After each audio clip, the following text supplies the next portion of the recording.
தந்தை, மகன், தூய ஆவியாரின் பெயராலே ஆமென். எங்கள் ஒவ்வொருவரையும் அதிகமாய் நேசிக்கும் எங்கள் பரலோக தகப்பனே, உம்மை போற்றுகிறோம், துதிக்கிறோம், புகழ்கிறோம், ஆராதிக்கிறோம். இந்த ஜூம் மீட்டிங்கில் உங்கள் ஒவ்வொருவரையும் அன்போடு கூட வரவேற்கின்றேன். ஒவ்வொரு வாரமும் கர்த்தரை ஆராதிக்க, துதிக்க, அவர் சந்நிதிக்கு வந்திருக்கும் நாம் மகிழ்ச்சியோட கர்த்தருக்கு ஆராதனை செய்து ஆனந்த சத்தத்தோடு அவர் நாமத்தை உயர்த்தி இப்பாடலை பாடி ஸ்தோத்தரிப்போம். போற்றி துதிப்போம் தேவதேவனை புதிய இதயமுடனே, நேற்றும் இன்றும் என்றும் மாறா இயேசுவை நாம் என்றும் பாடி துதிப்போம். நேற்றும் இன்றும் என்றும் மாறா இயேசுவை நாம் பாண்டும் பாடி துதிப்போம். இயேசு என்னும் நாமமே என் ஆத்துமாவின் கீதமே, என் நேசர் இயேசுவை நான் என்றும் ஏத்தி மகிழ்ந்திடுவேன். என் நேசர் இயேசுவை நான் என்றும் ஏத்தி மகிழ்ந்திடுவேன்.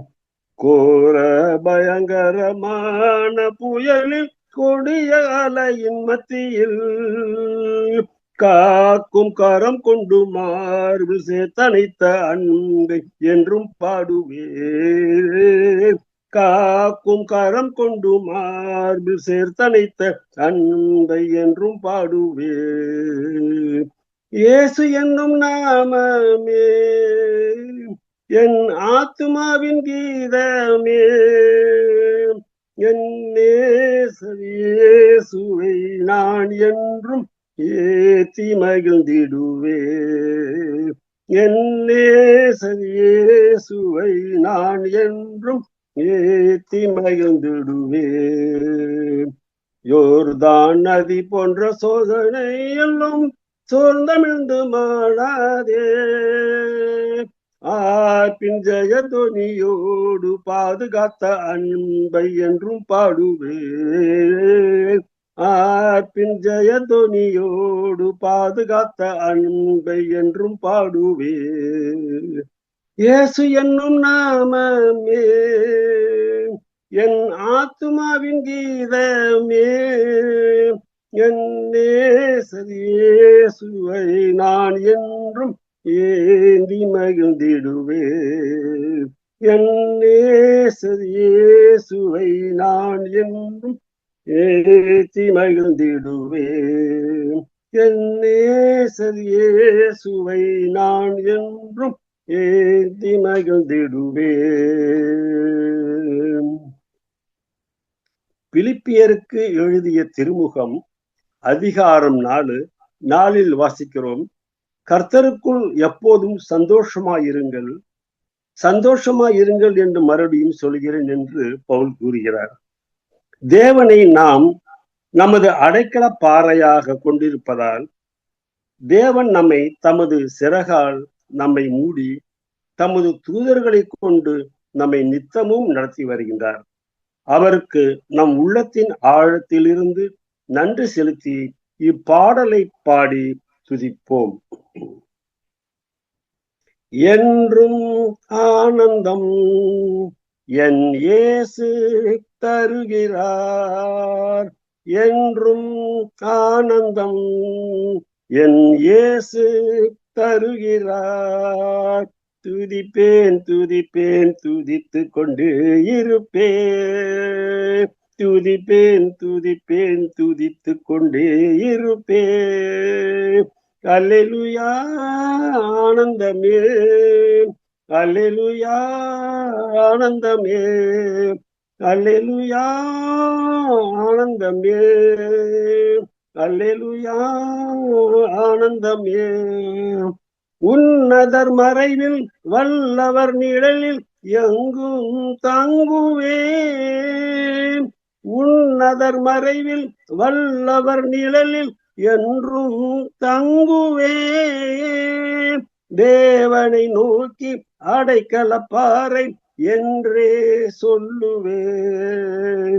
தேவனை நோக்கி அடைக்கலப்பாறை என்றே சொல்லுவேன். அல்லேலூயா ஆனந்தமே, அல்லேலூயா ஆனந்தமே. தமது சிறகால் என்னை மூடி காத்து நடத்துவார். தமது சிறகால் என்னை மூடி காத்து நடத்துவார். அவரது வசனம் ஆவியின் பட்டயம் எனது கேடகம். அவரது வசனம் ஆவியின் பட்டயம் எனது கேடகம். அல்லேலூயா ஆனந்தமே, அல்லேலூயா ஆனந்தமே. வழிகளில் எல்லாம் என்னை காக்க தூதர்கள் எனக்குண்டு. வழிகளில் எல்லாம் என்னை காக்க தூதர்கள் எனக்குண்டு. பாதம் கல்லில் மோதாமல் காத்து கரங்களில் ஏந்துவார். பாதம் கல்லில் மோதாமல் காத்து கரங்களில் ஏந்துவார். அல்லேலூயா ஆனந்தமே, அல்லேலூயா ஆனந்தமே. என்றும் ஆனந்தம் என் இயேசு தருகிறார். என்றும் ஆனந்தம் என் இயேசு தருகிறார். துதிப்பேன் துதிப்பேன் துதித்து கொண்டே இருப்பேன். துதிப்பேன் துதிப்பேன் துதித்து கொண்டே இருப்பேன். துதிப்பேன் துதிப்பேன் துதித்து கொண்டே இருப்பேன். இப்பொழுது இந்த செய்தி வேளையில் ஆண்டவருடைய வார்த்தைகளை கேட்டு மனதில் இருத்தி தியானிக்கவும், பரிசுத்த ஆவியானவருடைய வல்லமை இச்செய்தி கொடுக்கும் சகோதரியின் மீது இறங்கி வர வேண்டும் என்றும் இயேசு கிறிஸ்துவுடைய ஈடு இணையற்ற அற்புதமான நாமத்தில் ஜெபிக்கின்றோம் எங்கள் ஜீவனுள்ள நல்ல தகப்பனே. ஆமென், ஆமென், ஆமென். ஆமென். Praise the lord. கர்த்தருடைய பரிசுத்த நாமத்துக்கு மகிமை உண்டாகட்டும். இந்த நாளிலும் நம்ம மத்தியில் இருக்கிற சிஸ்டர் லாவண்யா அவர்கள் கர்த்தருடைய வார்த்தையை பகிர்ந்து கொள்வார்கள். Price the Lord. ஸோ இன்னைக்கு நம்ம பார்க்க போகிற டாபிக் வந்து let your light shine. So இதை நம்ம பார்க்க போகிறதுக்கு முன்னால் ஒரு சின்ன ஜெபம் பண்ணிவிட்டு நம்ம ஸ்டார்ட் பண்ணலாம். ஆண்டவரே ஸ்தோத்திரமப்பா, இந்த நேரத்தில் ஆண்டவரே எங்களை உங்கள் கரங்களில் ஒப்பு கொடுக்குறோம். சுவாமி உம்முடைய வார்த்தை ஆண்டவரே அப்பா எங்களை உள்ளார இருந்து வெளியில் இருந்தோம் ஆண்டவரே எங்களை மாற்றி ஆண்டவரே எங்களை ஒரு புது சிருஷ்டியாய் மாற்ற வல்லமை உள்ள உம்முடைய வார்த்தைக்காக ஆண்டவரே ஸ்தோத்திரம் ஏசு சுவாமி. ஏசப்பா இந்த நேரத்துலையும் நாங்கள் ஆண்டவரே உன் வார்த்தையை தியானிக்கும் பொழுது பரிசுத்த ஆவியானவர் தானே எங்களை சகல சத்தியத்திற்குள்ளாரும் வழி நடத்தி சென்ற ஆண்டவரே அப்பா எங்களுக்கு ஒரு தெளிந்தமான கண்களை திறந்த ஆண்டவரே அப்பா நீர் எங்கள் வாழ்க்கையில் ஆண்டவரே ஒரு மாற்றத்தை உண்டாக்கும்படி ஆண்டவரே வேண்டி ஜெபிக்கிறோம் சுவாமி. ஆண்டவரே எங்களுக்கு ஞானத்தை கொடுங்க சுவாமி. நேசிக்கின்ற இயேசு கிறிஸ்துவின் மூலம் ஜெபம் கேளும் பிதாவே, ஆமென்.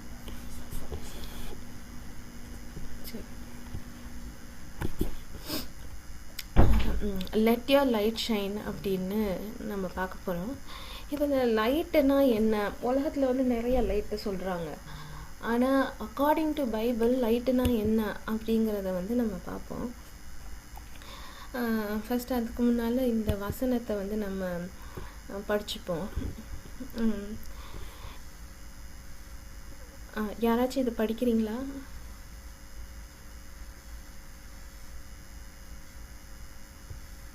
இவ்விதமாய் மனுஷர் உங்கள் நற்கிரிகைகளைக் கண்டு பரலோகத்தில் இருக்கிற உங்கள் பிதாவை மகிமைப்படுத்தும்படி உங்கள் வெளிச்சம் அவர்கள் முன்பாக பிரகாசிக்க கடவது. ஆமென். இந்த வசனத்தில் வந்து நமக்குள்ளார இருக்க வெளிச்சம் வந்து எப்படி பிரகாசிக்கணும் அப்படிங்கிறத பற்றி இந்த வசனத்தில் வந்து சொல்லியிருக்காங்க. ஆனால் நமக்குள்ளார வந்து இந்த வெளிச்சம் வந்து எப்படி வருது ஆக்சுவலாக பைபிள் பிரகாரம் வந்து வெளிச்சம்னு வந்து எதை கன்சிடர் பண்ணுறாங்க அப்படிங்கிறத ஃபஸ்ட்டு நம்ம பார்க்கும் பொழுது, அப்புறமேட்டு அந்த வெளிச்சம் வந்து நமக்குள்ளார வரும் பொழுது என்ன நடக்கும் அப்படிங்கிறது தான் வந்து இங்கே சொல்லியிருக்காங்க. அந்த வெளிச்சம் நமக்குள்ளார வரும் பொழுது மனுஷங்க வந்து நம்மளை பார்க்கும் பொழுது நமக்குள்ளார இருக்க ஆண்டவரோட வெளிச்சத்தை பார்த்து ஆண்டவருக்கு வந்து எல்லா மகிமையும் உண்டாகும் அப்படிங்கிறத தான் வந்து சொல்லியிருக்காங்க. இப்போ பைபிள் பிரகாரம் வந்து வெளிச்சம்னா என்ன அப்படின்னு நம்ம பார்த்தோன்னா, பைபிள் பிரகாரம் வந்து வெளிச்சம்னா ஆண்டவரை தான் வந்து குறிப்பிடுறாங்க. நிறைய இடத்துல ஜானில் வந்து நம்ம பார்க்கும் பொழுது ஆண்டவரை வெளிச்சம்னு சொல்கிறாங்க. அப்புறமேட்டு சத்தியம், ஹோலினஸ், அப்புறமேட்டு ரட்சிக்கப்படுறது, ஆவியானவர்னால நடத்தப்படுறது, அந்த மாதிரி நிறைய விஷயங்களை வந்து வெளிச்சம் அப்படின்னு வந்து பைபிள் வந்து சொல்லுது. அதே மாதிரி வெளிச்சம்னு ஒன்று இருந்துச்சுன்னா டார்க்னஸ்னு ஒன்று இருந்தால் தான் வெளிச்சங்கிற ஒன்றே வந்து என்னன்னு தெரியும்.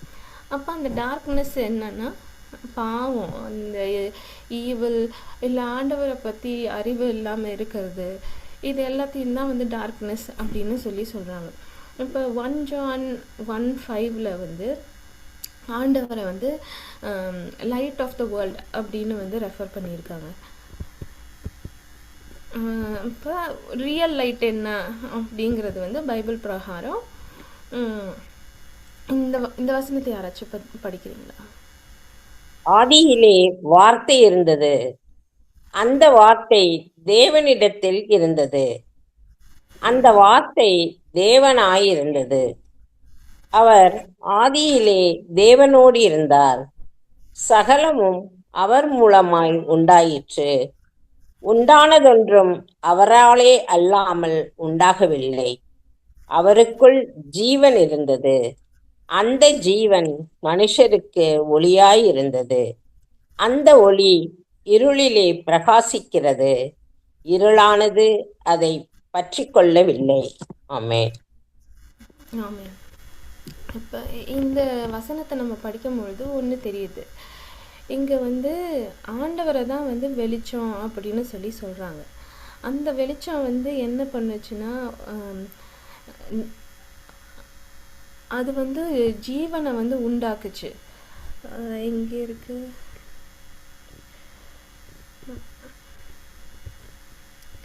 அந்த ஜீவன் மனுஷனுக்கு ஒளியாக இருந்தது. அந்த ஒளி வந்து இருளில் வந்து அவ்வளோ பிரகாசமாக இருந்துச்சு. இப்போ ஜென்ரலாகவே ஒரு டார்க்காக இருக்க ஒரு ரூமுக்கோ எங்கேயோ நைட்டு ரொம்ப டார்க்காக இருக்குது, ஒரு டார்ச் லைட்டை போட்டால் அந்த இடத்துல வந்து இருள் நிற்க முடியாது. நோ மோர், அந்த இடத்துல வந்து இருளோட ப்ரெசன்ஸ் வந்து இருக்காது. அந்த இடத்துல வந்து லைட்டு உள்ளே பெனிட்ரேட் ஆகி அந்த இருளை வந்து அப்படியே போக வச்சிரும்.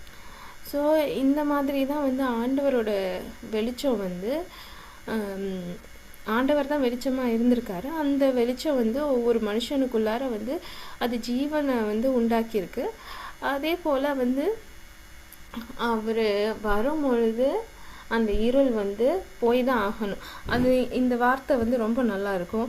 இருளானது அதை பற்றி கொள்ளவில்லை. இருள்னால வந்து லைட்டை வந்து அப்படி சப்ரஸ் பண்ணி, லைட்டை வந்து அப்படி க்ளோஸ் பண்ணி அதனோட எஃபெக்டை வந்து ஸ்டாப் பண்ண முடியாது. லைட்டு வரப்போ இருள் வந்து போய் தான் ஆகணும். அதை தான் வந்து இங்கே அழகாக சொல்லியிருக்காங்க. ஸோ மெய்யான ஒளி யாருன்னு இப்போ நமக்கு தெரியும். மெய்யான ஒளி வந்து ஆண்டவர். அப்போ அதே மாதிரி இப்போ டார்க்னஸ், பைபிளில் வந்து டார்க்னஸ்னால் என்ன அப்படின்னு சொல்கிறாங்க அப்படின்னு பார்ப்போம். டார்க்னஸ்னால் என்னென்னா பாவம், ஈவில், ஆண்டவர்கிட்ட இருந்து பிரிஞ்சு இருக்கிறது, இல்லாட்டி ஆண்டவர்கிட்ட அவனோட வழியில் நடக்காமல், ஒரு போகிற வழி தெரியாமல் அப்படி லாஸ்ட்டாக இருக்காங்க. அதை வந்து டார்க்னஸ் அப்படின்னு சொல்கிறாங்க. நிறைய இடத்துல வந்து இது எப்படி சொல்லப்படுதுன்னா ஒரு ஸ்பிரிச்சுவல் இக்னரன்ஸ். அப்போ வந்து நிறைய பேருக்கு வந்து ஆண்டவரை பற்றின அண்டர்ஸ்டாண்டிங்கே இருக்காது, அவரை பற்றின நாலேஜும் இருக்காது. ஏசு யார், ஏசு எதுக்கு வந்தார், என்ன ஆனார், எதுக்கு இயேசுவை ஃபாலோ பண்ணும், அப்படி எதுவுமே வந்து அவங்களுக்கு தெரியாது. அது வந்து spiritual ignorance. Sin and evil அது என்னென்னா a life lived in opposition to God. ஆண்டவருக்கே எதிர்த்து வாழ்கிறது. ஆண்டவர் என்ன சொல்கிறது, எனக்கு என்ன தோணுதோ அதுதான் நான் செய்வேன் அப்படின்னு சொல்லி வாழ்கிறது. அப்போ அந்த மாதிரி மக்கள் வந்து என்னென்னா அவங்களுக்கு லைட்டு தெரிஞ்சாலும் அவங்க வந்து அந்த டார்க்னஸ் மேலே அவங்களுக்கு ஏதோ ஒரு ஆசை, ஒரு ஈடுபாடு. அதனால வந்து அவங்க வர மாட்டாங்க வெளிச்சத்துக்கிட்ட வந்தால் வெளிச்சம் வந்து டார்க்னஸை வெளியே தள்ளணும். ஆனால் ஏன்னா டார்க்னஸ்னால வந்து வெளிச்சத்தை வந்து அப்படியே என்னது அதை ஸ்வாலோ பண்ணி அது ஒரு லைட் இருக்க இடத்துல வந்து லைட்டை சப்ரஸ் பண்ணி டார்க்காக்கி வைக்க முடியாது. அதனால வந்து என்ன பண்ணுவாங்கன்னா அவங்க வந்து இல்லை எனக்கு வெளிச்சம் வேணாம், நான் டார்க்லேயே இருந்துக்கிறேன் அப்படின்னு சொல்லிட்டு அவங்க வந்து ஆண்டவருக்கு விரோதமாக வாழ்ந்துட்டுருக்காங்க. இன்னொன்று என்னென்னா ஸ்பிரிச்சுவல் டெத் அண்ட் செப்பரேஷன். அப்போ என்னென்னா ஆண்டவர்கிட்ட இருந்து தனியாக போய் துண்டிக்கப்பட்டு போய் அதுக்கப்புறமேட்டு அவங்க ஒரு லைஃப்பை லீட் பண்ணுறது வந்து என்னென்னா அது ஸ்பிரிச்சுவல் டெத்து. ஸ்பிரிச்சுவலாக அவங்க வந்து அலைவாகவே இல்லை. அதுக்கப்புறமேட்டு மிசரி அண்ட் அட்வர்சிட்டி. இது என்னென்னா அப்படி இருக்கவங்க வந்து அவங்க வந்து எப்போதுமே வந்து ஒரு மிசரியில் தான் இருப்பாங்க. ஏன்னா அவங்களுக்கு வாழ்க்கையை குறித்து எந்த ஹோப்பும் கிடையாது. அவங்க வந்து ஒரு டைரெக்ஷன் கிடையாது, ஹோப் கிடையாது. ஸோ அவங்க லைஃப் வந்து டெஃபினட்டாக மிசரபிளாக தான் இருக்கும். நிறைய பிரச்சனைகள் வரும். ஒவ்வொரு பாவத்துக்கும் வந்து என்ன சொல்கிறது, ஒவ்வொரு பாவத்துக்கும் ஒரு கான்சிக்வன்ஸ் வரும். அதனால வந்து அவங்க வந்து ட்ரபிளில் தான் வந்து இது பண்ணுவாங்க. அதே மாதிரி அவங்களுக்கு ஜட்ஜ்மெண்ட்டுன்னு ஒன்று டெஃபினட்டாக வரும். பாவம் பண்ணால் அதுக்கான ஜட்ஜ்மெண்ட்டு எப்படியும் வரும். ஸோ இதெல்லாமே வந்து ஓவராலாக பைபிளில் டார்க்னஸ் அப்படின்னு கன்சிடர் பண்ணப்படக்கூடிய காரியம். இப்போ யோவான் 3:19-21 இதையும் யாராச்சும் வாசிக்கிறீங்களா? ஒளியானது உலகத்திலே வந்திருந்தும் மனுஷருடைய கிரிகைகள் பொல்லாதவைகளாய் இருக்கிறபடியினால் அவர்கள் ஒளியை பார்க்கிலும் இருளை விரும்புகிறதே அந்த ஆக்கினை தீர்ப்புக்கு காரணமாயிருக்கிறது. பொல்லாங்கு செய்கிற எவனும் ஒளியை பகைக்கிறான், தன் கிரிகைகள் கண்டிக்கப்படாதபடிக்கு ஒளியினிடத்தில் வராதிருக்கிறான். சத்தியத்தின்படி செய்கிறவனோ தன் கிரிகைகள் தேவனுக்குள்ளாய் செய்யப்படுகிறது என்று வெளியாகும்படிக்கு ஒளியினிடத்தில் வருகிறான் என்றார். ஆமென். ஆமென். ஸோ உலகத்தில் 2 கேட்டகரி தான் மக்கள் வந்து இருக்க முடியும். ஒன்று ஒளியில் வாழ்கிறவங்க, இன்னொன்று இருளில் வாழ்கிறவங்க. ஒளியில் வாழ்கிறவங்க வந்து என்ன பண்ணுவாங்கன்னா தன் கிரியைகள் தேவனுக்குள்ளாக செய்யப்படுகிறது என்று வெளியாகும்படி ஒளியினிடத்தில் வருகிறான். அப்போ அவங்க பண்ணுற ஒவ்வொரு காரியமும் ஆண்டவரோட வெளிச்சத்தில் ஆண்டவர் பார்க்குறாருங்கிற ஒரு உணர்வு, ஆண்டவர் என் கூட தான் இருக்காரு, என் பக்கத்தில் தான் இருக்காரு, நான் செய்கிறது எதுவாக இருந்தாலும் ஆண்டவர் பார்த்துட்ருக்காரு, நான் வந்து அவருக்கு அக்கௌண்டபிளாக இருக்கேன் அப்படிங்கிற ஒரு உணர்வில் வாழ்கிற ஒரு மக்கள். இன்னொரு கேட்டகரி என்னென்னா அவங்க வந்து ஒளி பக்கமே வந்து அவங்க வந்து போகவே மாட்டாங்க. போனால் என்னென்னா அவங்க எதெல்லாம் வந்து அவங்க டியராக ஹோல்டு பண்ணுறாங்களோ இல்லை தப்பான காரியங்கள் வந்து கன்ஃபரண்ட் பண்ணப்படுதுன்னா அவங்களால வந்து அதை அக்செப்ட் பண்ணிக்கவோ அது வந்து ஒரு தப்பு அப்படிங்கிறது அந்த உணர்வு வந்து வந்தாலுமே அதை வந்து அதில் ஒர்க் ஆன் பண்ணுறதுக்கோ அவங்களுக்கு வந்து மனசு இல்லாத ஒருத்தவங்க. அவங்களுக்கு வந்து அந்த இருளில் தான் இருக்க பிடிக்குது. அதை விட்டு வெளியே வந்தால் அவங்களுடைய மனசாட்சியில் குத்தப்படுவாங்க. அந்த குத்தப்படுறத வந்து ஏற்றுக்க வந்து மனசு இல்லை. ஆனால் இந்த ஒளியில் இருக்க மக்கள் ஒரு காலத்தில் வந்து இருளில் இருந்தவங்க தான். இருளில் இருந்து அவங்க மனசாட்சி குத்தப்பட்டு அங்கேருந்து அவங்க வந்து ஆண்டவரிடத்துலேருந்து வந்து இப்போ அவங்க வெளிச்சத்தில் வாழ்ந்துட்டுருக்காங்க. ஸோ அந்த குத்தப்படுற ப்ராசஸ் வந்து தப்புன்னு நம்ம சொல்ல முடியாது. அந்த குத்தப்படுற ப்ராசஸ் வந்து கரெக்டு தான். அது நடந்தாதான் அப்போ அந்த ஒளி வரும் பொழுது அந்த டார்க்னஸ் வந்து அந்த இடத்த விட்டு போய் தான் ஆகணும் அப்படிங்கிற நம்ம வசனம் படித்தோம் இல்லையா? அது மாதிரி தான் அவங்க அந்த இப்போ வந்து ஒளியில் வாழ்கிற மக்கள் வந்து ஒரு காலத்தில் அந்த வெளிச்சத்துக்கிட்ட வரும்பொழுது அவங்களுக்குள்ளார இருக்க அந்த டார்க்னஸ் வந்து ஆண்டவர்னால உணர்த்தப்பட்டு அவங்க இருதயத்தில் குத்தப்பட்டு அந்த டார்க்னஸ் வந்து அவங்கள விட்டு வெளியே போயிருக்கு. இப்போ அவங்க வெளிச்சத்தில் இருக்காங்க. ஸோ இதுதான் நடந்திருக்கு. இதை தான் வந்து இந்த வசனத்தில் வந்து நம்ம படிக்கிறோம். இப்போ நம்ம எல்லாருக்குமே வந்து இந்த ஆப்ரேஷன் தியேட்டரில் என்ன நடக்கும் அப்படின்னு தெரியும். ஏற்கனவே ரூம் லைட்டாக தான் இருக்கும், ஆனால் அதுக்கு மேலே வந்து நிறைய லைட்டு போட்டிருப்பாங்க. அது ஏன்னா அப்போ தான் வந்து ஆப்ரேஷன் பண்ணுறப்ப எவ்ரி மைன்யூட் டீட்டெயில்ஸும் வந்து தெரியும். அப்போ அவங்களால வந்து எந்த மிஸ்டேக்கும் விடாமல் பர்ஃபெக்டாக வந்து அந்த ஆப்ரேஷனை வந்து கேர்ஃபுல்லாக பண்ணி முடிக்கணும். ஏன்னா அது வந்து ஒவ்வொருத்தவங்க லைஃப்பும் அதில் தான் இருக்குது. தப்பாக பண்ணிட்டாங்க, வெளிச்சம் சரியில்லை, தப்பாக பண்ணிட்டாங்கன்னா அவ்வளோதான், செத்து போயிடுவாங்க.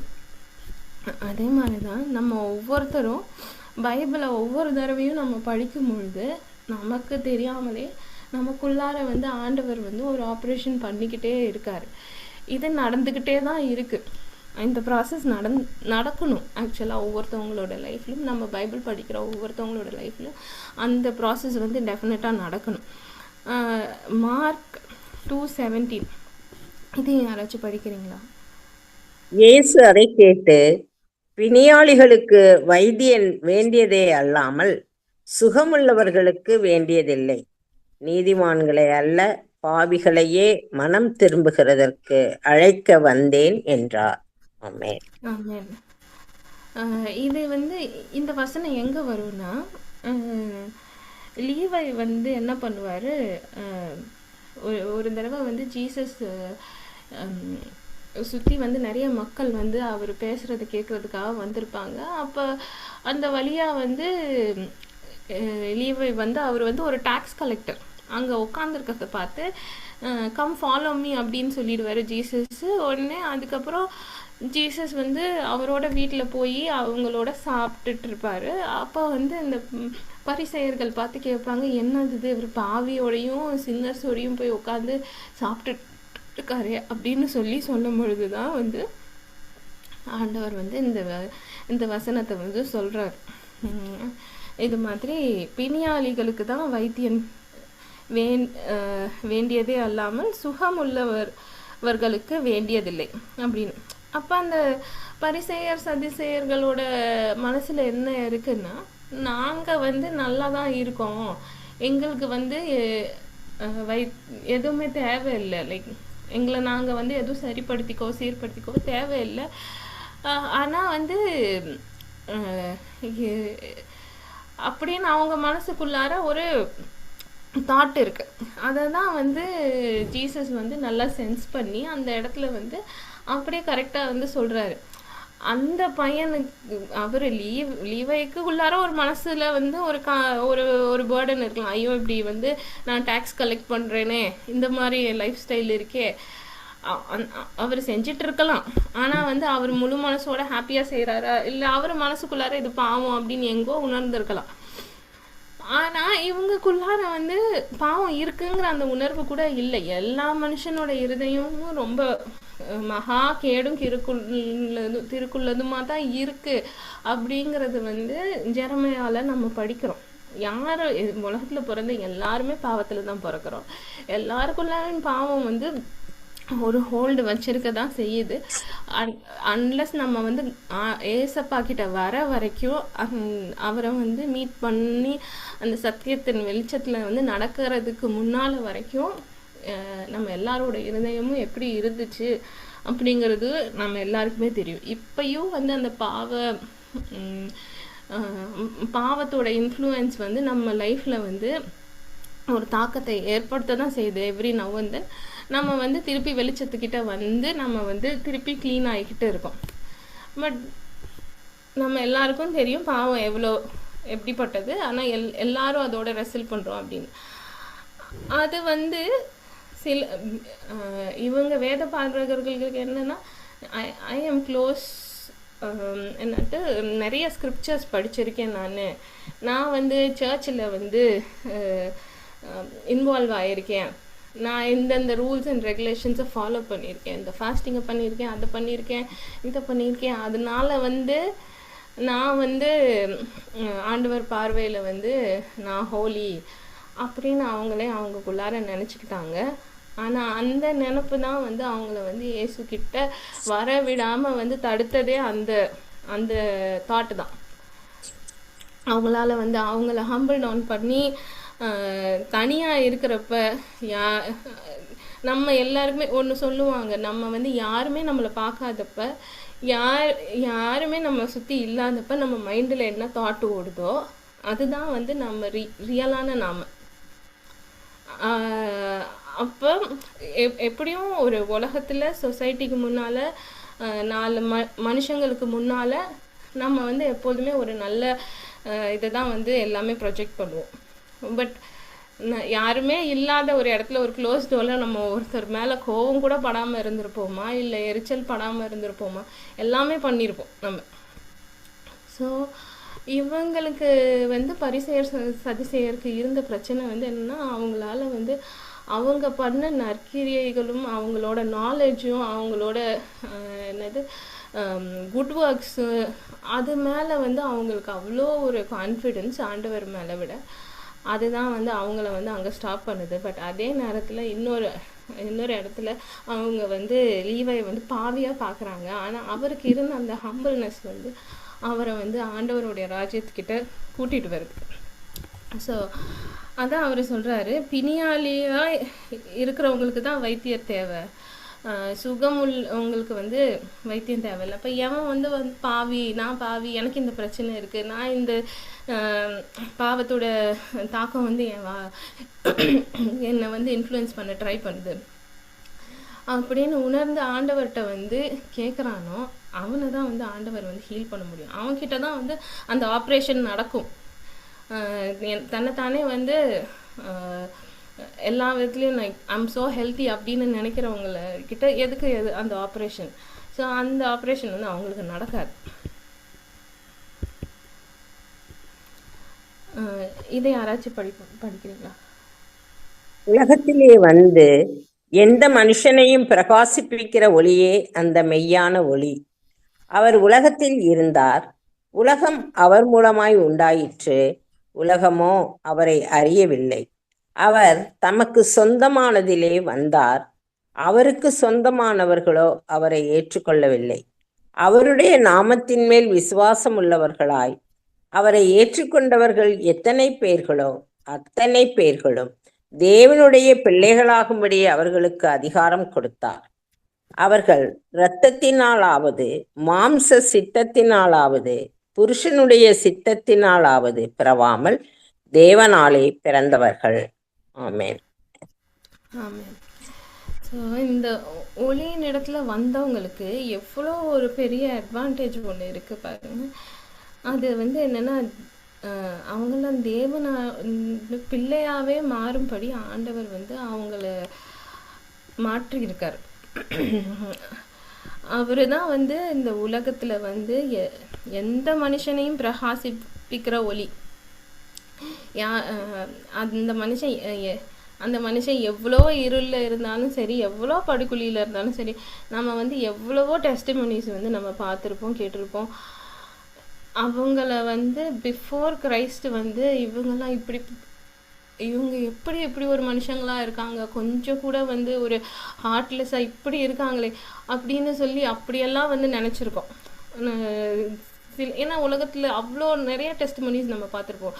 அவ்வளோ ரூடாக அவ்வளோ விக்கெடாக இருந்தவங்க, ஆனால் ஆண்டவர் இடத்துல வந்து அவங்க வந்து அப்படி மாறி அவங்க வந்து ஒளியின் இடத்துல வந்து ஆண்டவரோட பிள்ளையாக மாறுறப்ப நமக்கு வந்து அவ்வளோ ஆச்சரியமாக இருக்கும்.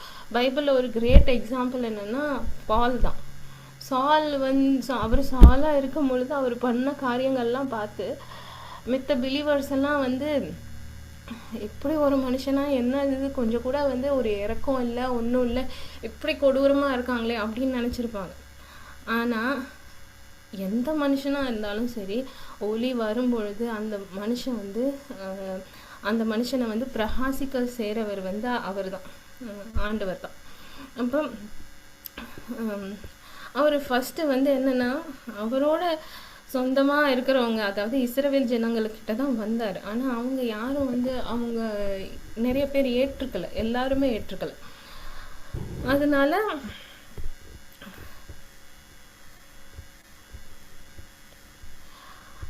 அவருடைய நாமத்தினாலே விசுவாசம் உள்ளவர்களாய் அவரை ஏற்றுக்கொண்டவர்கள் எத்தனை பேர்களோ அத்தனை பேர்களும் தேவனுடைய பிள்ளைகளாகும்படி அவர்களுக்கு அதிகாரம் கொடுத்தார். இப்போ நம்ம எல்லாருமே இஸ்ரவேல் ஜனங்கள் இல்லை, நம்ம எல்லாருமே புற ஜாதிகள் தான். ஆனால் நம்ம இன்ன வரைக்கும் எத்தனை பேர் வந்து ஆண்டவர் இடத்துல வந்து நீங்கள் தான் வந்து தேவன் அப்படின்னு வராங்களோ, அவங்களோட பாஸ்ட்டு எவ்வளவு டார்க்காக இருந்தாலும் ஆண்டவர் வந்து அதை எல்லாத்தையும் மன்னிச்சு அவங்கள ஒரு புது சிருஷ்டியாய் மாற்றி அவங்களுடைய பாவங்களை கழுவி அவங்களுக்கு ஒரு புது இருதயத்தை கொடுத்து வெளிச்சத்தில் நடக்கிறதுக்கு அவர் வந்து உதவி செய்கிறார். அவர் வந்து அவரோட சொந்த பிள்ளைகளாய் அவர் வந்து மாத்துறார். அந்த பிள்ளைகள் ஆகும்படி அவர்களுக்கு அதிகாரம் கொடுத்தார். அவர்கள் இரத்தத்தினால மாம்சத்தினால பிள்ளையாகல, தேவனாலே ஆனால் அவங்க வந்து தேவனால வந்து மறுபடியும் பிறந்து அவருடைய ராஜ்யத்துக்குள்ளார இப்போ சேர்த்துக்கொள்ளப்பட்டிருக்காங்க அவங்களோட பிள்ளைகளால். இப்போ நம்ம இருதயம் வந்து எங்கே இருக்குது அப்படிங்கிறத வந்து நம்ம அடிக்கடி வந்து நம்ம செக் பண்ணி பார்த்துக்கிறது நல்லது தான். ஏன்னா நம்ம இப்போ வந்து ஃபஸ்ட்டு என்ன பார்த்தோம், ஒளிங்கிறது என்னன்னு பார்த்தோம், மெய்யான ஒளி பைபிளில் என்ன அப்படிங்கிறது பார்த்தோம், டார்க்னஸ்னால் என்னன்னு பார்த்தோம், அந்த டார்க்னஸ் வந்து என்ன பண்ணுதுன்னு பார்த்தோம். அப்புறமேட்டு எப்படி ஒரு மனுஷன் வந்து அந்த ஒளிக்கிட்ட வரும் பொழுது அவனுக்குள்ளார ஒரு ஆப்ரேஷன் நடக்குது. அந்த ஆப்ரேஷன் நடக்கிறப்ப வந்து அவன் வந்து ஃபிக்ஸ் ஆகி அவன் வந்து திருப்பி எப்படி ஹீல் ஆகி அவன் வந்து வாழ்க்கையை லீட் பண்ணுறான் அப்படிங்கிறதும், அந்த ஒளி வரும்பொழுது அது எந்த அளவுக்கு ஒரு மனுஷனுடைய இருதயம் டார்க்னஸாக இருந்தாலுமே அந்த ஒளி வந்து it has the power and capability அந்த மனுஷனை பிரகாசிக்க பண்ணுறதுக்கு அந்த பவர் அண்ட் கேப்பபிலிட்டி அந்த ஒளிக்கு இருக்குது அப்படிங்கிறதெல்லாம் பார்த்தோம். இப்போ என்ன பார்ப்போம்னா நம்மளோட இருதயத்தை பற்றி. இப்போ நம்ம இருதயம் வந்து நம்ம வந்து ஒளியின் இடத்துல வந்ததுக்கு அப்புறமேட்டும் சில நேரம் வந்து நம்ம இருதயம் வந்து சரியான இடத்துல இருக்காது. சில நேரம் அது தெரிஞ்சிருக்கும், சில நேரம் நம்மளை அறியாமலே வந்து நம்மளோட இருதயத்தில் வந்து வேறு சில விஷயங்களை வந்து ஹோல்டு பண்ணிக்கிட்டு இருப்போம். இதை யாராச்சும் படிக்கிறீங்களா? அப்பொழுது ஒருவன் வந்து அவரை நோக்கி, நல்ல போதகரே, நித்திய ஜீவனை அடைவதற்கு நான் எந்த நன்மையை செய்ய வேண்டும் என்று கேட்டான். அதற்கு அவர், நீ என்னை நல்லவன் என்று சொல்வானேன்? தேவன் ஒருவர் தவிர நல்லவன் ஒருவனும் இல்லையே. நீ ஜீவனில் பிரவேசிக்க விரும்பினால் கற்பனைகளை கைக்கொள் என்றார். அவன் அவரை நோக்கி, எவைகளை என்று கேட்டான். அதற்கு இயேசு, கொலை செய்யாதிருப்பாயாக, விபச்சாரம் செய்யாதிருப்பாயாக, களவு செய்யாதிருப்பாயாக, பொய்சாட்சி சொல்லாதிருப்பாயாக, உன் தகப்பனையும் உன் தாயையும் கனம் பண்ணுவாயாக, உன்னிடத்தில் நீ அன்பு கூறுவது போல பிறனிடத்திலும் அன்பு கூறுவாயாக என்பவைகளையே என்றார். ஆமென். அந்த வாலிபன் அவரை நோக்கி, இவைகளையெல்லாம் என் சிறு வயது முதல் கை கொண்டிருக்கிறேன், இன்னும் என்னிடத்தில் குறைவு என்ன என்றான். அதற்கு இயேசு, நீ பூரண சர்க்குணராயிருக்க விரும்பினால் போய் உனக்கு உண்டானவைகளை விற்று தரித்திரருக்கு கொடு, அப்பொழுது பரலோகத்தில் உனக்கு பொக்கிஷம் உண்டாயிருக்கும், பின்பு என்னை பின்பற்றி வா என்றார். அந்த வாலிபன் மிகுந்த ஆஸ்தி உள்ளவனாயிருந்தபடியால் இந்த வார்த்தையை கேட்டபொழுது துக்கமடைந்தவனாய் போய்விட்டான். அப்பொழுது இயேசு தம்முடைய சீஷர்களை நோக்கி, ஐஸ்வர்யவான் பரலோக ராஜ்யத்தில் பிரவேசிப்பது அரிதன்று. மெய்யாகவே உங்களுக்கு சொல்லுகிறேன், மேலும் ஐசுவரியவான் தேவனுடைய ராஜ்யத்தில் பிரவேசிப்பதைப் பார்க்கிலும் ஒட்டகமானது ஊசியின் காதிலே நுழைவது எளிதாயிருக்கும் என்று உங்களுக்கு சொல்லுகிறேன் என்றார். அவருடைய சீஷர்கள் அதை கேட்டு மிகவும் ஆச்சரியப்பட்டு, அப்படியானால் யார் ரட்சிக்கப்படக்கூடும் என்றார்கள். இயேசு அவர்களை பார்த்து, மனுஷரால் இது கூடாததுதான், தேவனாலே எல்லாம் கூடும் என்றார்.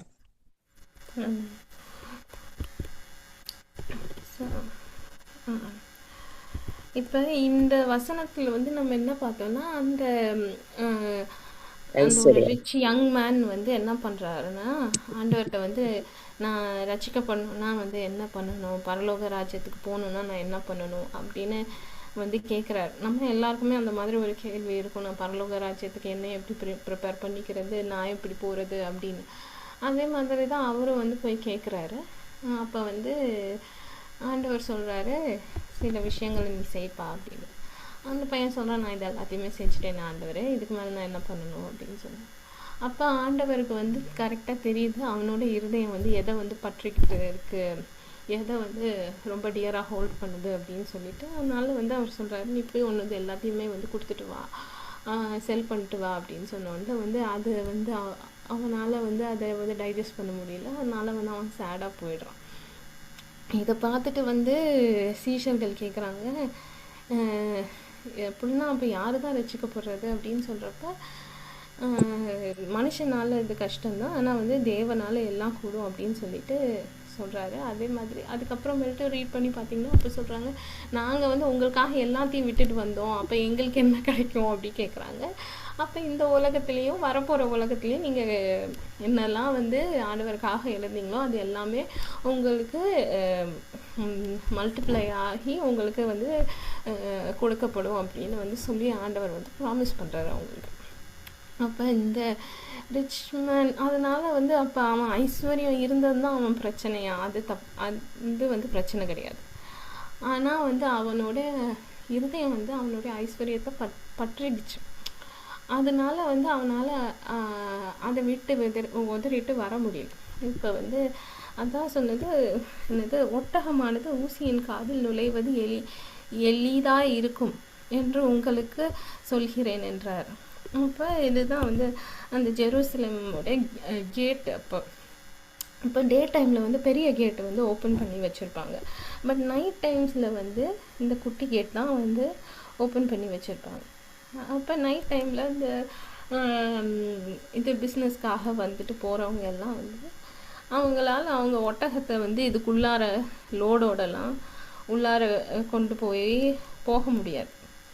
ஸோ அதை தான் வந்து அவர் மீன் பண்ணுறாரு. நம்ம நிறைய இதை வந்து ஹோல்டு பண்ணி வச்சுருந்தோன்னா நம்மளால் வந்து பரலோகத்துக்குள்ளார என்டர் பண்ணுறது வந்து கஷ்டம். இன்னொரு வசனம் கூட இருக்குது, narrow is the way to heaven, not everybody will be able to make it. அப்போ ஒரு நேரோவான பாதையில் நீங்கள் நடந்து போயிட்டுருக்கீங்கன்னா நீங்கள் வந்து நிறைய விஷயங்களை வந்து உங்கள் கூட வந்து உங்கள் தோளில், கையில், இடுப்பில், தலையில் அப்படின்னு சொல்லிட்டு எல்லாத்தையும் சுமந்துட்டு போனீங்கன்னா அந்த நேரோ பாத்வேல எப்படி வாக் பண்ண முடியும்? அதில் வந்து வாக் பண்ண முடியாது ஆக்சுவலி. இது வந்து அந்த ரிச் யங் மேனுக்கு வந்து அவன் ஐஸ்வர்யத்தில் வந்து அவன் இருதயம் வந்து இது ஹோல்டு பண்ணிகிட்டு இருந்தான். இப்போ நம்மளும் வந்து நம்மளை வந்து அப்பப்போ வந்து அனலைஸ் பண்ணி பார்த்துக்கணும். இல்லை ஆண்டவர்கிட்டே கூட கேட்கலாம், நம்ம இருதயம் வந்து ஆண்டவரை காட்டிலும் வேறு எதையாச்சும் வந்து ஹோல்டு பண்ணுதா, எதையாச்சும் வந்து ரொம்ப டியராக அப்படி பற்றி கொள்ளுதா. இட் கேன் பி நிறைய விஷயம் இருக்கலாம். சம்டைம்ஸ் வந்து அது நம்ம ஃபேமிலியாக கூட இருக்கலாம், நம்ம ஃபேமிலி, நம்ம பிள்ளைகள், இல்லை நம்மளோட சேவிங்ஸு, நம்மளோட நாலேஜு, அந்த மாதிரி. இல்லை நம்ம செய்கிற குட் ஒர்க்ஸு, சம்டைம்ஸ் வந்து ஈவன் லைக் நம்ம செய்கிற மினிஸ்ட்ரிஸ் கூட வந்து ஆண்டவரை காட்டிலும் நமக்கு வந்து அதில் நிறைய பற்று இருக்கலாம். சில நேரம் வந்து அது நம்மளை அறியாமலே கூட வந்து நம்ம மைண்டில் நம்ம செய்கிற தப்புன்னு கூட வந்து நம்ம நல்ல விஷயம் தானே பண்ணுறோம் அப்படின்னு நினச்சிட்டு நம்ம பண்ணிகிட்டு இருப்போம். பட் அது வந்து ஆண்டவரை காட்டிலும் அதிகமான பிளேஸ் வந்து நம்ம இருதயத்தில் பிடிச்சிருக்கா அப்படிங்கிறது வந்து நமக்கு தெரியாது, unless otherwise God reveals. So அந்த மாதிரி இருக்கும்பொழுது நம்ம வந்து we have to be very careful. நம்ம வந்து எப்பொழுதுமே ஆண்டவருக்கு தான் நம்மளோட வந்து ஃபர்ஸ்ட் லவ், நம்ம ஃபர்ஸ்ட் ப்ரையாரிட்டி எல்லாமே வந்து ஆண்டவருக்கு தான் இருக்கணும். மீதி எல்லாமே நமக்கு கொடுக்கப்பட்டிருக்கு. நம்ம வந்து we can enjoy it, we can use it, enjoy it. அது வந்து நம்ம வந்து மற்றவங்களோட பெனிஃபிட்டுக்கு வந்து யூஸ் பண்ணலாம். நம்மளோட இப்போ லைக் நம்ம பண்ணுற மினிஸ்ட்ரி கூட வந்து நம்ம மற்றவங்களோட பெனிஃபிட்ஸ்க்காக யூஸ் பண்ணலாம். பட் நம்ம வந்து we should not hold it so dear. அதனால தான் வந்து சம்டைம்ஸ் வந்து இந்த சர்ச்சில் கூட வந்து இல்லை இந்த மினிஸ்ட்ரீஸில் பண்ணிகிட்டு இருக்கும்போது கூட ஒருத்தவங்க கையில் இருந்து இன்னொருத்தவங்க கைக்கு வந்து அந்த ஆப்பர்ச்சுனிட்டி மாறி போகும் பொழுது அதை வந்து அவங்களால ஏற்றுக்கொள்ள கூட வந்து அந்த மனசு வராது. இட்ஸ் ஓகே, இவ்வளோ நாள் நான் பண்ணேன், இப்போ அவங்களோட டர்ன் வந்திருக்கு, அவங்கள்ட்ட நம்ம வந்து கொடுக்கணும் அப்படிங்கிற ஒரு இது கூட வராது. ஏன்னா வந்து அது என்னோடது அப்படிங்கிற அந்த ஓனர்ஷிப் வந்து அவங்க மனசுக்குள்ளார வந்து ஆழமாக பதியுது. பட் நம்ம வந்து அதை கொடுத்ததே ஆண்டவர் தான். அதை நம்ம வந்து இந்நாள் வரைக்கும் ஆண்டவர் நம்ம இப்படி யூஸ் பண்ண சொன்னார், இப்போ வந்து வேறு செய்ய சொல்கிறாரு, சரி நம்ம போகலாம் அப்படின்னு சொல்லிட்டு அப்படி போகிற அளவுக்கு இது வராது. இப்போ இந்த ரிச் மேனுமே வந்து அவனுக்கு கொடுக்கப்பட்ட காசு வந்து ஆண்டவர் தான் கொடுத்தாரு. அந்த காசை அது அவன் அப்படி உணர்ந்திருந்தான்னா அவனுக்கு வந்து கொடுக்க மனசு வந்திருந்திருக்கும். இப்போ ஆண்டவர் தான் எனக்கு இவ்வளோ கொடுத்தாரு, இப்போ நான் எல்லாத்தையும் நான் கொண்டு போய் செல் பண்ணி புவர் பீப்புள் கொடுத்துட்டேன்னா திருப்பி எனக்கு கொடுக்காமலா இருக்க போகிறாரு, திருப்பி கொடுப்பாருல்ல, முன்னால் கொடுத்த ஆண்டவர் திருப்பி கொடுப்பாரு எனக்கு அப்படிங்கிற ஒரு தாட் இருந்துச்சுன்னா அவனுக்கு வந்து அவன் போய் கொடுத்துருந்துருப்பான். ஆனால் மேபி அவனோட ஹார்ட்டில் என்னென்னா, இது நான் கஷ்டப்பட்டு ஹார்ட் ஏர்ன்டு மணி, இது என்னோடது, இட் பிலாங்ஸ் டு மீ அப்படிங்கிற ஒரு அந்த ஆட்டிடியூடு இருந்ததுனாலேயோ என்னவோ அவனால் வந்து அதை விட்டு கொடுக்க அவனுக்கு மனசு வரல. ஸோ நம்மளோட இருதயத்துலேயுமே எப்பொழுதுமே எங்கே இருக்குது, எதை வந்து டைட்டாக ஹோல்ட் பண்ணிக்கிட்டு இருக்கு அப்படிங்கிறத வந்து நம்ம அப்பப்போ கொஞ்சம் செக் பண்ணி பார்த்துட்டு தான் இருக்கணும். இப்போ நம்ம வந்து ஃபஸ்ட்டு வசனம் படித்தோம், இந்த மாதிரி நமக்குள்ளார இருக்க லைட்டு ஷைன் ஆகும் பொழுது ஆண்டவருக்கு மகிமை உண்டாகும் அப்படின்னு சொல்லிட்டு. ஸோ அதுக்கு ஒரு குட் எக்ஸாம்பிள் என்னென்னா, இந்த சன், மூன் அண்ட் எர்த் அந்த எக்ஸாம்பிள் எடுத்துக்கலாம். சன்னுங்கிறது வந்து ஒரு பெரிய மேசிவ் லைட், அது இட்ஸ் ஸோ பவர்ஃபுல். அதில் இருந்து வர லைட்டு தான் மூணுங்கிறதுக்கு மூணுக்கு வந்து தனியாக அது வந்து ஒரு கல் தான், அதுக்கு எந்த லைட்டும் கிடையாது. ஆனால் மூணு என்ன பண்ணுதுன்னா, சன் இல்லைன்னா it's going to be very dark, மூணு வந்து பிச் டார்க்காக தான் இருக்கும். ஆனால் சன் இருக்கிறதுனால அந்த டார்க்காக இருக்க மூணில் வந்து அந்த லைட்டு பட்டு அந்த லைட்டு வந்து ரிஃப்ளெக்ட் ஆகி என்ன பண்ணுதுன்னா பூமிக்கு வெளிச்சம் கொடுக்குது. ஸோ அந்த நம்ம பூமியிலேருந்து வந்து அந்த வெளிச்சத்தை வந்து பார்க்க முடியுது, அது நமக்கு யூஸாகவும் ஆகுது. ஸோ அதே மாதிரி தான் இயேசு வந்து அவ்வளோ பெரிய ஒளி, அவர் நம்மளை பிரகாசிக்கும் பொழுது நம்ம அந்த லைட்டை வந்து we are reflecting out, அது வந்து மித்தவங்களால் விசிபிளாக பார்க்க முடியும். அதே மாதிரி தான் என்ன தான் ஒரு பெரிய எக்ஸ்பென்சிவ் டைமண்டாக இருந்தாலுமே நீங்கள் வந்து அதை கொண்டு போய் ஒரு பிச் டார்க் ரூமில் வச்சிங்கன்னா எவ்வளோ விலை மதிப்புள்ள வைரமாக இருந்தாலும் அது ஒன்றுமே ஷைன் பண்ண போகிறது கிடையாது. அது ஷைன் பண்ணணுன்னா இட் நீட்ஸ் த லைட். அப்போ அதே மாதிரி தான் ஆண்டவர் வந்து நமக்குள்ளார வந்து அந்த வெளிச்சத்தை வந்து கொடுக்கும் பொழுது நம்ம வந்து அவ்வளோ பியூட்டிஃபுல்லாக ஷைன் பண்ணுறோம். அப்போ ஒரு வெளிச்சத்தில் ஒரு டைமண்ட் இருக்கப்போ யாரும் நோட்டீஸ் பண்ணாமல் போக முடியுமா? போகவே முடியாது. ஏன்னா it is so shining and அவ்வளோ பியூட்டிஃபுல்லாக இருக்குது. ஸோ அதை வந்து பார்த்து அட்மையர் பண்ணுவோம் டெஃபினட்டாக, இவ்வளோ பியூட்டிஃபுல்லாக இருக்குது அப்படின்னு சொல்லிட்டு. அதே போல தான் நம்மளோட வாழ்க்கையும் நமக்குள்ளார ஆண்டவரோட வெளிச்சத்தை வந்து நம்ம வந்து ரிஃப்ளெக்ட் பண்ணும் பொழுது அது வந்து it is so beautiful that people will definitely stop and admire, like this is beyond something, like அப்படின்னு அவங்களுக்குள்ளார வந்து ஆண்டவர் இல்லைன்னா like they cannot be like this அப்படின்னு சொல்லிட்டு அவங்களால அதை வந்து உணர முடியும். இப்போது நம்மளோட லைஃப் ஒன்ஸ் வந்து இந்த மாதிரி ஒரு பிச் டார்க்கில் தான் இருந்தோம். நம்ம வந்து பாவத்தோட உணர்வு எதுவுமே இல்லாமல் பாவத்தில் மறித்து கிடந்தோம். ஆனால் ஆண்டவரோட ஒளி வந்ததுக்கு அப்புறமேட்டு நம்ம வாழ்க்கை வந்து ஒவ்வொரு நாளும் என்ன ஆச்சுன்னா, we started living a life that became a living testimony.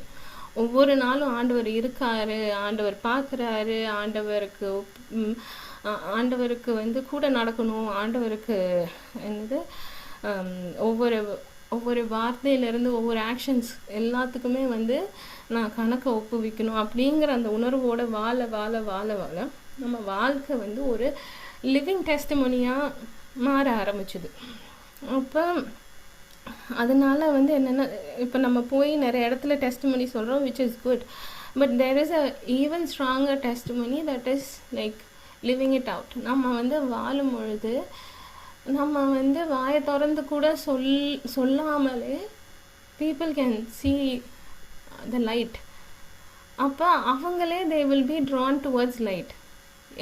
யாராக இருந்தாலும் இருட்டை நோக்கி போகணும்னு ஆசைப்பட மாட்டாங்க. நேச்சுரலி எனி ஒரு ஹியூமன் பீயிங்காக இருந்தாலுமே வெளிச்சத்துக்கு தான் வரணும் அப்படின்னு நினைப்பாங்க. ஏன்னா இருட்டு வந்து பயம், அது வந்து கேஆஸ், கன்ஃபியூஷன் இல்லை. பட் வெளிச்சம் இருக்கிறப்ப ஒரு கிளாரிட்டி, ஒரு என்ன டைரெக்ஷன் எல்லாமே கிடைக்கும். ஸோ நேச்சுரலாகவே அந்த லைட்டை பார்க்கும் பொழுது, நமக்குள்ளார இருக்க அந்த லைட்டை பார்க்கும் பொழுது, அப்போ people will start noticing the light and they wanted to know more about the light. அப்போ நம்ம வந்து இப்போ நமக்கு என்னென்னா, நம்ம எங்கே வாழ்ந்தாலும் எந்த இடத்துல இருந்தாலும் let us reflect the light of God. Light of God வந்து அவரோட வசனத்தில் இருக்க சத்தியம், அவரோட கிருபை, அதே போல் தேவன் எப்படி நியாயமுள்ள தேவனாக இருக்காரோ அதே மாதிரி நாமளும் ட்ரூத்ஃபுல்லாக with grace and with justice நம்ம எங்கே இருந்தாலும் எந்த இடத்துல யார் பார்க்குறாங்களோ பார்க்கலையோ, irrespective of all that, நம்ம வந்து we have to follow this. Like நம்ம இப்போ ஒரு ஆஃபீஸில் வேலை பார்க்குறோமோ, இல்லை வீட்டில் இருக்கோமோ, வெளியே போகிறோமோ, எல்லா இடத்துலையும் வந்து நம்ம வந்து ட்ரூத்ஃபுல்லாக, கிரேஸ்ஃபுல்லாக, வித் ஜஸ்டிஸ் நம்ம நடந்துக்கிறப்ப that is the greatest testimony. நம்ம வாயே திறக்காமல் மித்தவங்களுக்கு டெஸ்டிமனி சொல்ல முடியும்னா that is the greatest testimony. So இதுதான் உங்களோட ஷேர் பண்ணணுன்னு நான் நினச்சேன். தேங்க்யூ. Praise the lord. நம்ம ப்ரே பண்ணி க்ளோஸ் பண்ணிடலாம். எங்களை மிகவும் நேசிக்கும் எங்கள் நல்ல தகப்பனே, அப்பா எங்களை பிரகாசிப்பிக்கும் ஒளியே, அப்பா உமக்கு ஸ்தோத்திரம் இயேசு சுவாமி. ஆண்டவரே, ஒரு காலத்தில் ஆண்டவரே பாவத்தில் மறித்து, ஆண்டவரே ஒரு உணர்வில்லாத இருதயத்தில் ஆண்டவரே நாங்கள் பாவத்தில் ஆண்டவரே இருந்தோம். ஆண்டவரே எங்களுக்குள்ளார நீங்கள் வந்து இயேசு சுவாமி அப்பா எங்களை ஒளியின் இடத்துல அழைத்து வந்து ஆண்டவரே அப்பா எங்களுக்குள்ளார இருக்க இருளை ஆண்டவரே அப்பா நீர் நீக்கினதற்காக ஆண்டவரே ஸ்தோத்திரம் இயேசு சுவாமி. இயேசுப்பா என்று ஆண்டவரே நாங்கள் அப்பா எங்களால் பார்க்க முடியுதுன்னா ஆண்டவரே உம்முடைய சுத்த கிருபை இயேசு சுவாமி. ஆண்டவரே உம்முடைய சத்தியத்தில் நடக்க முடியுதுன்னா ஆண்டவரே அது உம்முடைய சுத்த கிருபை இயேசு சுவாமி. ஏசுப்பா ஆண்டவரே இந்த நேரத்திலும் ஆண்டவரே எங்கள் இருதயத்தை ஆண்டவரே உங்கள் கரங்களில் ஒப்பு கொடுக்குறோம் சுவாமி. ஏசுப்பா ஆண்டவரே உண்மைக்கே எங்கள் வாழ்க்கையில் ஆண்டவரே முதலிடம் கொடுக்கவும் ஆண்டவரே உண்மையே எங்கள் இருதயம் பற்றி கொள்ளவும் ஏசுப்பா எங்களுக்கு உதவி செய்யுங்க இயேசு சுவாமி. ஏசுப்பா நாங்கள் செய்கிற ஒர்க்ஸோ இல்லை எங்களை சுற்றி இருக்க காரியங்களோ எல்லாமே ஆண்டவரே நீங்கள் எங்களுக்காக கொடுத்துருக்குறீங்க இயேசு சுவாமி. ஈவன் எங்களுக்குள்ளார இருக்க குட் ஹேபிட்ஸ் கூட இயேசு சுவாமி God you have kept inside of us so that it will be beneficial to us and to others. ஏசப்பா எங்களில் மேன்மை பாராட்ட ஆண்டவரே ஒன்றுமே இல்லை இயேசு சுவாமி. But God you are the one who is the ultimate light who came into our lives so that எங்களுக்குள்ளார இருக்க இந்த கேரக்டர்ஸ் கூட ஏசப்பா ஷைன் பண்ண ஆண்டவரே மித்தவங்க ஆண்டவரே அப்பா அது மூலமாக ஆண்டவரே அப்பா உண்மை தெரிந்து கொள்ளவும் ஆண்டவரே நீங்கள் உதவி செஞ்சீங்க இயேசு சுவாமி. தேங்க்யூ ஸோ மச் ஏசப்பா. இந்த நேரத்துலையும் ஏசப்பா help us to shine even brighter இயேசு சுவாமி. எங்கே இருந்தாலும் ஏசப்பா ஆண்டவரே அப்பா எங்களுக்கான நாங்கள் செய்கிறது நோட்டீஸ் பண்ணப்படலையோ ஆண்டவரே அப்பா அதுக்கான ரிவார்ட்ஸ் கிடைக்குதோ கிடைக்கலையோ அப்பா அது இட் டசன்ட் மேட்டர் ஏசப்பா. You are a very good God ஏசப்பா. அதனால் நீங்கள் நாங்கள் எங்கே வாழ்ந்தாலும் எந்த இடத்துல இருந்தாலும் ஆண்டவரே அப்பா நாங்கள் உம்முடைய சத்தியத்தில் உம்முடைய வெளிச்சத்தில் வாழ்கிற பிள்ளையார் ஆண்டவரே with truth grace and justice ஆண்டவரே எங்கே வாழ்ந்தாலும் ஆண்டவரே நாங்கள் அவ்விதமாய் வாழ ஆண்டவரே எங்களுக்கு கிருபை தாங்க இயேசுப்பா. ஆண்டவரே ஒவ்வொரு குடும்பங்களையும் ஆசீர்வதிங்க, தேவைகளை எல்லாவற்றையும் சந்திங்க இயேசு சுவாமி. ஆண்டவரே நல்ல ஹெல்த்தை கொடுங்க, நல்ல ஆண்டவரே சமாதானத்தையும் சந்தோஷத்தையும் ஆண்டவரே ஒவ்வொரு குடும்பத்திலையும் ஆண்டவரே அப்பா நீங்கள் கொடுங்க இயேசுப்பா. ஆண்டவரே எல்லாரையும் ஆண்டவரே இயேசுவின் நாமத்தினால நாங்கள் ஆசீர்வதித்து ஜபிக்கிறோம் ஆண்டவரே. இந்த நைட்டை பிளஸ் பண்ணுங்க, எல்லாருக்கும் குட் ஸ்லீப் கொடுங்க. In Jesus name we pray, amen. Amen. ஆத்மாவே கர்த்தரை ஸ்தோத்திரி, என் முழு உள்ளமே அவர் பரிசுத்த நாமத்தை ஸ்தோத்திரி. என் ஆத்மாவே கர்த்தரை ஸ்தோத்திரி, கர்த்தர் செய்த எல்லா நன்மைகளையும் Amen. Thank you all for joining today.